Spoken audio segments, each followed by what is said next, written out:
விஜயோட முதல் அரசியல் பிரச்சார சுற்றுப்பயணம் எப்படி இருந்ததுன்னு கேட்டீங்கன்னா, ஒரு சில விஷயங்களை இவங்க திட்டமிட்டு பண்ணிருக்காங்க அப்படின்னு தான் சொல்லணும். விஜயோட பிரச்சார வாகனத்துக்கே பெரிய ஹைப் கொடுத்திருந்தாங்க. அந்த பிரச்சார வாகன போட்டோஸ் ஏகப்பட்டது சோசியல் மீடியால ஷேர் ஆயிருந்தது.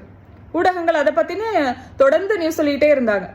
பிரச்சார வாகனம் இங்க கிளம்பிருச்சு, வந்துருச்சு, திருச்சி வந்துருச்சு, திருச்சியில தான் நிக்குது அப்படின்னு சொல்லி அந்த பிரச்சார வாகனத்துல என்ன எழுதியிருக்கு, பின்னாடி என்ன இருக்கு, முன்னாடி என்ன இருக்கு, எங்க லைட் இருக்கு, எத்தனை ஸ்பீக்கர் இருக்கு, இப்படிலாம் அதை பத்தி அவ்வளோ ஆராய்ச்சி பண்ணி ஊடகங்கள் நியூஸ் போட்டாங்க. சரி, பிரச்சார வாகனத்துக்கே இவ்வளோ மெனக்கெட்டு இருக்காங்க அப்படிங்கும் போது நிச்சயமா நல்லா பேசுவார் விஜய் அப்படின்னு பார்த்தா, அவர் பேசுவார் அப்படின்னு பார்த்தா 10:35 உட்காந்துருந்தா கிட்டத்தட்ட 4-5 மணி நேரம் ஆயிடுச்சு அவர் பேசுறதுக்கு.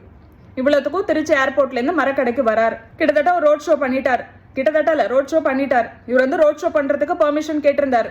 ஆனா பெர்மிஷன் கொடுக்கல. ஏன்னா விஜய் மாதிரியான ஒரு ஆளு ரோட் ஷோ பண்றாரு அப்படின்னா அவருக்கு பாதுகாப்பு கொடுக்கணும், சட்ட ஒழுங்கு பிரச்சனை வரும். ஏன்னா அவருடைய ரசிகர்கள் என்ன பண்ணுவாங்க அப்படிங்கறது கடந்த கால நிகழ்வுல இருந்து எல்லாரும் பார்த்திருப்பாங்க. தியேட்டரை உடைச்சதுல இருந்து மாநாட்டுல நாற்காலியை உடைச்சது வரைக்கும் என்னென்னலாம் பண்ணுவாங்க அப்படிங்கிறத நம்ம ஊடகங்களை தொடர்ந்து பார்த்துட்டு தான் இருக்கும்.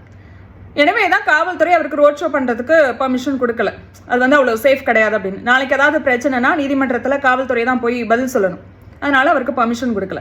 ஆனா இவங்க என்ன பண்ணிருக்காங்க, நீங்க எங்களுக்கு பெர்மிஷன் கொடுக்கலைனாலும் நாங்க ரோட் ஷோ பண்ணுவோம் அப்படின்னு சொல்லி தான் திட்டமிட்டே தான் அவங்க இந்த மாதிரி 4-5 மணி நேரம் டிராவல் பண்ணியிருக்காங்க.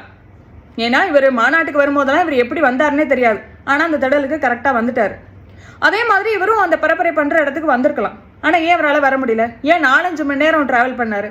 நீங்க எங்களுக்கு ரோட் ஷோ கொடுக்கலைனாலும் நாங்க பண்ணுவோம் அப்படிங்கிறதுக்காக திட்டமிட்டே இவங்க பண்ணதான். இவங்க வேன் மேல ஏறி நின்று ரசிகர்களுக்கு கை காட்டி ஒரு ரோட் ஷோ பண்ணியிருந்தாருன்னா அது பிரச்சனையாயிருக்கும். அது போலீஸாரோட அனுமதியை மீறுற மாதிரி ஆயிருக்கும். அதனால வண்டிக்குள்ள இருந்தே இவர் ஒரு ரோட் ஷோ பண்ணியிருக்காரு. ஒரு வித்தியாசமான ரோட் ஷோ. அது வெளியில வராம உள்ளுக்குள்ளே இருந்து ஒரு ரோட் ஷோ பண்ணியிருக்காரு 4-5 மணி நேரம். இதான் அவருடைய பிரச்சாரமே. மற்றபடி பேசுறதுக்கெல்லாம் அவர் முக்கியத்துவம் கொடுக்கவே இல்லை. நம்ம பேசுறது மக்களுக்கு போய் சேருதா, உள்ளூர் பிரச்சனைகளை என்னென்ன நம்ம எடுத்து பேசுறோம், நம்மளுடைய முதல் அரசியல் பிரச்சார சுற்றுப்பயணம் இது.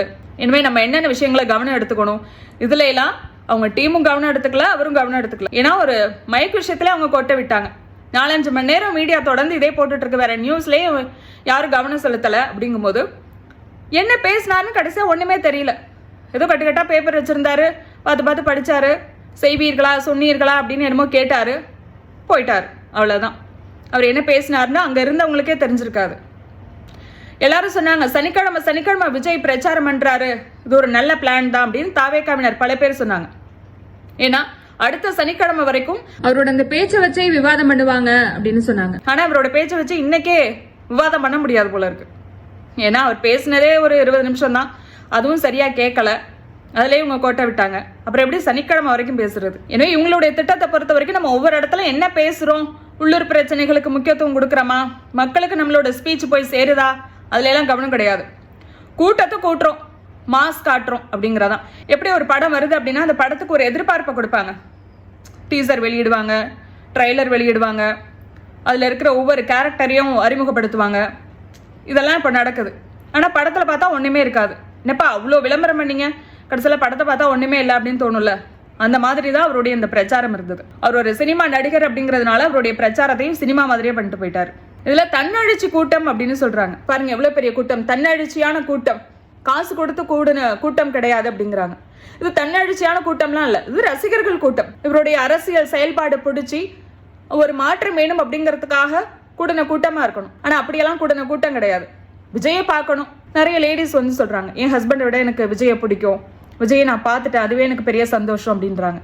ஸோ இந்த கூட்டம்லாம் ரசிகர்கள் கூட்டம். இது தன்னெழுச்சியான கூட்டம் அப்படின்னு பெருமைப்படுற அளவுக்கு இதுல ஒண்ணுமே கிடையாது. தொடர்ந்து இதே மாதிரி விஜய் போயிட்டு இருந்தாருன்னா இந்த ஹைப் அப்படிங்கிறது அவருக்கு குறைஞ்சிரும். அதுவே நாளடைவில் அவருக்கு கொஞ்சம் கொஞ்சமா தெரிய ஆரம்பிக்கும். இதுல விஜய் இவங்க வாக்குகளை பதம் பார்ப்பாரு, அவங்க வாக்குகளை பதம் பார்ப்பாரு அப்படிங்கிறாங்க. முதல்ல உங்க மைக்க பழுது பாருங்க, அதுலயே நீங்க கோட்டை விடுறீங்க. ஒரு சின்ன விஷயத்திலே, அடிப்படையான விஷயத்திலே நீங்க கோட்டை விட்டு நிக்கிறீங்க. எம்ஜிஆர் தன்னோட முதல் பிரச்சார சுற்றுப்பயணத்துல என்ன பேசினாரு அப்படிங்கிறது ஒரு வரலாறு. அதே போல அண்ணா என்ன பேசினாரு அப்படிங்கிறது ஒரு வரலாறு. அதே போல கலைஞர் என்ன பேசினாரு அப்படிங்கிறது ஒரு வரலாறு. எனவே வரலாறுல பதிகிற மாதிரியான பேச்சுக்கள் அவங்களுடைய பரப்புரையில இருந்தது. ஆனா இவரு பிரச்சாரம் பண்றாரு, என்ன பேசினாருன்னு அங்க இருக்கிறவங்களுக்கே தெரியல.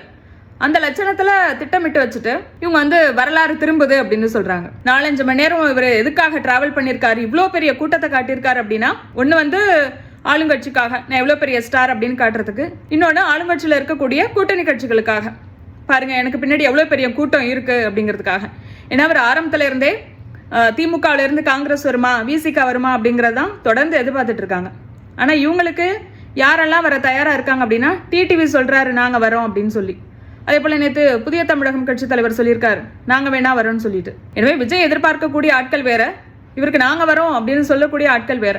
எனவே நேஷனல் அளவில் நம்ம பேசப்படணும், மற்ற மீடியாக்கள்லையும் நம்மளோட இந்த அரசியல் சுற்றுப்பயணம் பற்றி பேசணும் அப்படிங்கிறதுக்காக தான் 4-5 மணி நேரம் டிராவல் பண்ணி திருச்சியில் டாப்போ அப்படின்னு சொல்லி ஒரு பேச்சு கொடுத்துட்டு போயிருக்காரு. விஜய்க்கு உண்மையிலே கூட்டினது பெரிய கூட்டம் தான், ரசிகர்கள் கூட்டம் உண்மையிலே பெரிய கூட்டம் இருந்தது, அதெல்லாம் நம்ம மறுக்க முடியாது.